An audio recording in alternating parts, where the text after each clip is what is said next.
Varicose veins కి సరైన చికిత్స కోసం సంప్రదించండి ఎవిస్ హాస్పిటల్. నమస్తే రమగారు. నమస్తే జయ. రమగారు, తిట్లు శాపనార్థాలు నిజమవుతాయా? తగిలేస్తాయా? చెప్పండి. తగులుతాయి. ఇప్పుడు పిల్లల్ని తల్లులు తిడుతూ ఉంటారు, అవేం తగలవు. అది ఉట్టి తిట్టే. ఆ క్షణానికి మనసులో నుంచి రాదు కదా, తల్లుల్లో వచ్చిన ఉద్రేకం వల్ల వస్తాయి అంతే. దాంతో ఏం అవ్వదు. కానీ మన పెద్దవాళ్ళు చెప్తారు, పిల్లల్ని తిట్టేటప్పుడు కూడా పెద్దవాళ్ళ తిట్లు దీవెనలు. తిట్టేటప్పుడు కూడా దీవెనే అనుకోవాలి. కానీ సాయంకాలాల వేళ అది దీపాలు పెట్టేటప్పుడు తథాస్తేవతలు తిరుగుతారు, అట్లా తిట్టద్దు పిల్లల్ని అంటారు. కేకలేయాలి, అంతేగా నువ్వు బాగుపడవు అనకూడదు. నువ్వేం బాగుపడతావు అనొచ్చు. ఇలాంటి పనులు చేస్తే నువ్వేం బాగుపడతావురా అనొచ్చు. నువ్వు బాగుపడవు, నువ్వు నాశనం అయిపోతావు అలాంటిది. నీ మొహం మండా, నిమ్మకడుపు కాలా, అలాంటివి నీ తలపండు పగలా, అలాంటివి అనకూడదు. కానీ అవన్నీ తిట్లు సహజమైన తిట్లుగా ఉంటాయి కదా. మనం ఎన్ని తిడతాం అందులో. ఒక విడిదుంపదేగా కదా.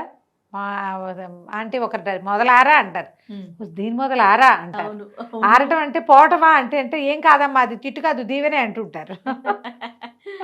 మేమక్కడ బంగారం కాను అంటాం, తిడతారు. నువ్వు నాశనం అయిపోతావు. ఇందులో ఇంచి చూడు శాపనార్థాలు. నువ్వు బాగుపడవు, నువ్వు నాశనం అయిపోతావు, నీ పిల్లలు ఫకీర్లు అయిపోతారు, అయ్యో నువ్వే ఏదో రోడ్ల మీద పడి తిరుగుతావు, ఇలాంటివి తిడతారు కదా. కోపాలు వచ్చినప్పుడు తిడతారు. కడుపు మంటతోటి తిట్టే తిట్లు శాపనార్థాలు నిజం అవ్వచ్చు జయ. ఈ మామూలు కేకలేటాలు, మొగుడు పెళ్ళాలు కొట్టుకునేటప్పుడు ఒకళ్ళొకళ్ళు తిట్టుకోటాల్లో వచ్చే తిట్లు అవి కాదు. ఆక్రోశంతో తిడితే మన వల్ల అవతల వాళ్ళు నష్టపోయి బాధపడి నలిగిపోయి కుంగి కునారిల్లిపోయి అప్పుడు తిడతారు చూడు, అవి నిజమవుతాయి. అన్నీ జరుగుతాయి. జరగకుండా ఎందుకుంటాయమ్మా? ఈ దౌర్భాగ్యపు మన జీవితాల్లో మనం తెలిసి తెలియకుండానే అవతల వాళ్ళ ఇబ్బందులకి కారణమవుతాం. తెలిసినా కూడా ఆగని వాళ్ళు కొంతమంది ఉంటారు, ఆగలేని పరిస్థితులు కొన్ని వస్తాయి. ఈ అవతల వాళ్ళు నలిగిపోతారు, దాని కింద పడి వాళ్ళ తిట్లు వాళ్ళ ఏడుపు కొట్టదు మనకి. మనం ఇది చెప్పుకుంటాం కదా, వాళ్ళ ఏడుపే కొట్టింది, వాళ్ళ దుఃఖమే కొట్టింది, ఇది కామన్గా అనుకుంటాం కదా. అంతే. నీకు మంచి కథ ఉంది, చెప్తా చూడు. ఆ కథ వల్లే ఇది వచ్చింది. ఓకే. ఒక ఊళ్ళో ఒక వడ్డీ వ్యాపారం ఉన్నట్టు, డబ్బులు లాగడంలో సిద్ధాస్తుట్టు ఆయన. ప్రతి వాళ్ళకి వడ్డీకి డబ్బులు ఇచ్చి వడ్డీని చక్రవడ్డీ చేసి చాలా డబ్బులు, వడ్డీలు ఎంత వడ్డీ కట్టినా సరే ఆగదు, వడ్డీ పడుతూనే ఉంటుంది. అసలు ఎప్పటికీ రాదు, తీరదు. చివరికి వాళ్ళ ఆస్తో ఏదో ఒకటి లాగేస్తాడు. అయితే ఏమైందట, ఆ ఊళ్ళో ఒక పేదరాలు ఉంది, 6 బిడ్డల తల్లి. భర్త కాస్త గతించాడు. ఆవిడ తన ఇల్లు చూపించి ఈయన దగ్గర ముందు ఒక 30 రూపాయలు అప్పు చేసింది. కొన్నాళ్ళకి ఏదైనా వడ్డీ అసలు చెల్లబెట్టలేదు, వడ్డీ కట్టలేదు, పైగా ఇంకొక 15 రూపాయలు మళ్ళీ తీసుకుందిట. ఈ రూపాయల గోళ ఏమిటండి అంటావు నువ్వు ఇప్పుడు. పాత రోజుల్లో 80లో 70లో 60లో కథ ఇది. అప్పుడు రూపాయే లెక్క. బహుశా 15 లక్షలు, ముందు 30 లక్షలు, తర్వాత 15 లక్షలు అయి ఉండాలి ఇప్పటి కాలంలో. తీసుకుంది. ఈయన వాళ్ళ ఇల్లు లెక్కేసుకున్నాడు. అదొక మంచి గుడిసె, దిట్టంగా ఉంది. ఎంత కాదన్నా ఒక 170-190 గజాల స్థలం, 200 గజాల స్థలం అనుకో. ఈ 200 గజాల స్థలము దీనికి సరిపెట్టి లాగేస్తే పోతుంది. 200 గజాల స్థలం ఇంచుమించుగా ఒక 100-150 రూపాయలు చేసేది ఆ రోజుల్లో. మరి ఇప్పుడు ఈ డబ్బులకి వడ్డీ వేసి అది 100 రూపాయలు లెక్క కట్టి ఆ ఇంటికి లాగేస్తే సరిపోతుంది అని ప్లాన్ చేసుకుని బయలుదేరాడు. బయలుదేరేసరికల్ ఆయనకి ఆ ఊళ్ళో పిశాచాలు ఉండేవి. చింత చెట్టు మొదట్లో ఒక చింత చెట్టు మీద నుంచి ఒక పిశాచం దిగింది బ్రహ్మాండమైన ఆకారంతో. ఈ దౌర్భాగ్యుడు ఆ పిశాచాలను చూడగలిగే కళ్ళున్నాయి, పిల్లి కళ్ళు వాడికి. అలా అనేవాళ్ళు జయ. పిల్లికలు వాళ్ళకి దెయ్యాలు కనిపిస్తాయి అనేవాళ్ళు. అవునో కాదో. ఇది చూసి అబ్బో మా ఊళ్ళో ఎవరికో మూడిందే అంటే ఈయన అడిగాడు. ఆ పిశాచం అడిగింది, మరి నువ్వెవరి కోసం బయలుదేరావు, నువ్వెవరికి మూడగొట్టడానికి అనేసరికి ఈయన చెప్పాడు, ఆ పాత రోజుల్లో 30 రూపాయలు అప్పించాను ముసలమ్మకి, మరి మళ్ళీ 15 రూపాయలు తీసుకుంది, అంటే 45 రూపాయలు ఓ 150 చేసే ఇల్లు ఒకటి ఉంది, 100కి సరిపెట్టి అది లాగేద్దానికి వెళ్తున్నాను అని వివరం అంతా చెప్పాడు తన వ్యాపార రహస్యం.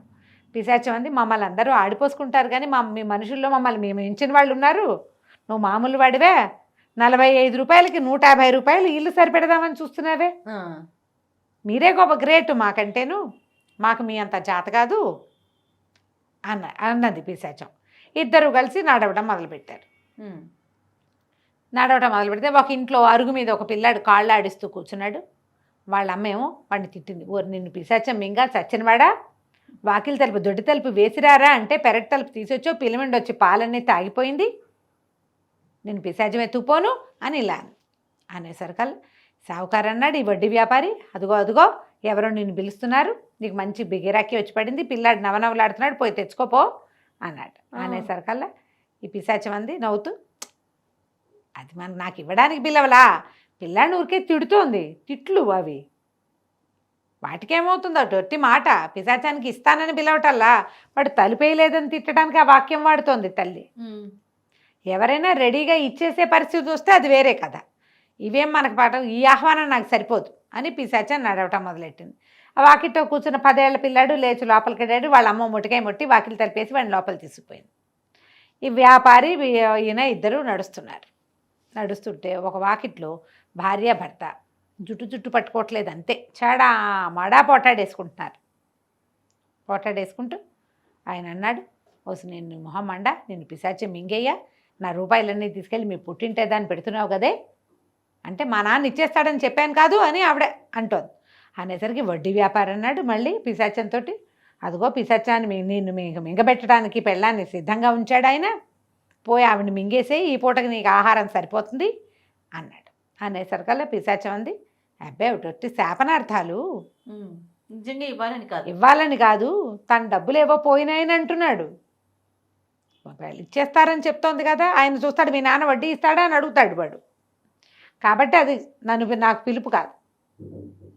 నడిచారు. ఆ ముసలి ఆవిడ ఇల్లు వచ్చింది. 6 బిడ్డల తల్లి ఉందిగా పేదరాలు, ఈ వడ్డీ వ్యాపారి తలుపు కొట్టాడు. ఆ పిశాచం ఆ పక్కనే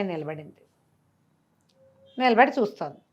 వచ్చి పిన్ని బాగున్నావా, మరేమో నువ్వు పేద్దానివి, మరి 45 రూపాయలు ఉన్నాయి, నువ్వు ఇవ్వవలసినవి, నువ్వేమీ చెల్లుబెట్టలేదు, మరి ఆ వడ్డీ ఈ వడ్డీ అన్ని వడ్డీలు కలిపితే 100 రూపాయల దాకా పడుతుంది పిన్ని, నువ్వేమి ఇస్తావు చెప్పు, పెద్దదానివి, పిల్లలు ఇంకా గడిగట్లేదు చూడు నీ పిల్లలు, మరి నువ్వు ఒక పని చెయ్యి, ఇల్లు ఇచ్చేసేయి, నాకు ఇల్లు నా చేతిలో పెట్టు, నీ వడ్డీ కాగితం తెచ్చా, దీన్నేమి తింపేస్తా, ఇక నువ్వు నాకు బాకీ లేవు ఏం లేవు అనగానే ఈ ముసలావిడంది, ఊరిని మొహం మండా, నేను పిశాచం మింగా చచ్చినవాడా, 45 రూపాయలకి 150 రూపాయలు ఇల్లు కాజేద్దామని చూస్తున్నావా, ఉండు నీ సంగతి చెప్తా అని ఈవిడేం చేసింది, లోపలికి వెళ్ళి చీపురు తెచ్చి డ్యాస్ చేద్దాం, ఆవిడ ఉద్దేశం అది. ఈ వాకిట్లో నుంచున్న పిశాచం చటుక్కుని వెళ్ళి ఆ వడ్డీ వ్యాపారం అయితే నోట వేసుకుని వెళ్ళిపోయి, ఇప్పుడు ఇది తిట్టు, ఇలాంటివి నిజమవుతాయి. ఇప్పుడు లేకపోతే వాడు అంటే వాడు మొత్తం ఇల్లు హడపాయించేస్తాడా, అంతేగా. ఈ మామూలు తిట్లు సందర్భానుసారం తిట్టే తిట్లు కాదు, ఆక్రోశంతో తిట్టేదే నిజమవుతుంది. అవతల వాళ్ళు ఆక్రోశంతో ఉన్నప్పుడు వాళ్ళ తిట్లకి దొరక్కండి. నువ్వు పైకి రావు, నువ్వు నాశనం అయిపోతావు, మట్టి కట్టుకుపోతావు, అలాంటివి వాళ్ళు ఏమైనా తిట్టారంటే ఇవాళ కాకపోతే రేపొద్దున మీ నెత్తి మీదకి వచ్చి తీరుతుంది. తిట్లకి దొరకకూడదు అంటే ఏం చేయాలమ్మా, జాగ్రత్తగా ఉండాలి. తిట్లు అవతల వాళ్ళు తిట్టే లెవెల్కి మనం వెళ్ళకూడదు. పిల్లల్ని ఊరికే తిడుతూ ఉంటాం మనం, ఇలాంటి పిచ్చి తిట్లు తిట్టకండి.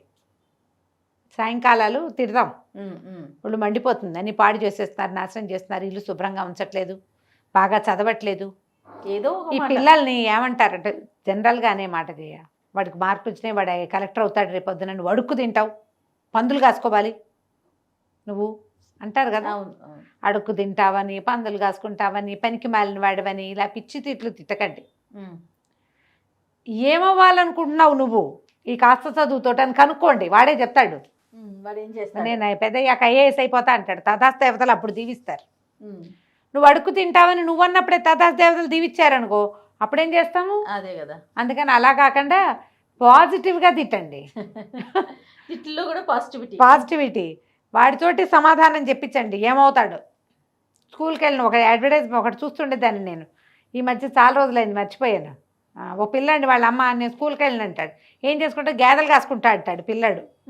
గేదెలు కాసుకుంటా, గేదెలు ఎక్కడ ఏంటి కొనమని నాన్నని, నేను గేదెలే కాసుకుంటాను నేను స్కూల్కి వెళ్ళి. దేనికి సంబంధించిన యాడ్? ఏమో మరి యాడ్ అది ఏమిటో దేంట్లోనూ ఒక దాంట్లో వస్తుండేది. ఓ పిల్లాడు గేదెలు కాసుకుంటాడు, వాడు గొడ్లే కాసుకుంటాడు. స్కూల్కి వెళ్ళను నేను. వాడికి ఆ ఐడియా ఎవరిచ్చి ఉంటారు? పెద్ద అయ్యాక చదువుకోకపోతే గేదెలు కాసుకోవాల్సి వస్తుందని చెప్పారు. చెప్పుంటారు. ఏం లేదమ్మా, ఇప్పుడు అట్లా లేదు. గేదెలు ఆవులు కాసుకునే వాళ్ళు కోటీశ్వర్లు అవుతున్న దాఖలాలు ఉన్నాయి ఇప్పుడు. మరి బాగా చెప్పారు. గొడ్లు మట్టి పిసుకుని బతకాలి అని తిట్టేవాళ్ళు ఇదివరకు. మట్టి పిసుకుని బతికే వాళ్ళకే బంగారం కనపడుతోంది. అవును. ఏది తక్కువ కాదు. దయచేసి అలాంటి తిట్లు తిట్టకండి, ఎందుకంటే అవన్నీ కూడా మంచివే. తిట్లుగా భావించకండి వాటిని. పిల్లలు ఏం చేయదలుచుకున్నారో అలా కనుక్కోండి అంతే.